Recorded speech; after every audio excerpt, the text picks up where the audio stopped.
সেদিন বাসায় তৈরি করেছিলাম পাক্কি বিরিয়ানি। এই পাক্কি বিরিয়ানি খেতে বেশ দারুণ হয়েছিল। ঝরঝরে বাসমতি চাল আর সলিড পিসের মাংস আর হচ্ছে আলু। দেখতে কালারটি যেমন সুন্দর, খেতেও বেশ সুস্বাদু। আলু নিয়েছিলাম যেটি হচ্ছে একটু সেদ্ধ, নরম তুলতুলে আলু আর সলিড পিস দিয়ে খেতে বেশ ভালো লাগছিল। আর সাথে পেঁয়াজ বেরেস্তা যেটি ফ্লেভার, তো সেটা বলার বাইরে। এক টুকরো লেবু নিয়ে বেশ সুন্দর করে চিপে নিয়ে ভালোভাবে মাখিয়ে নিলাম। আর মাংস এত গরম ছিল এবং নরম তুলতুলেও সেদ্ধ হয়েছিল, বলার বাইরে। দেখতেই পাচ্ছেন মাংসের টুকরোটি খুব ভালো এবং সফট হয়েছিল।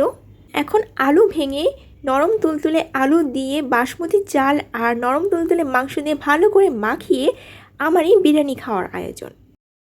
বাসায় খুব মজাদার পাক্কি বিরিয়ানি বানানো যায় আমার কল্পনার বাইরে ছিল। সেদিন আমার প্রথমবার নয়, এটি আমার দ্বিতীয় কি তৃতীয়বার ট্রাই, কিন্তু বেস্ট হয়েছিল।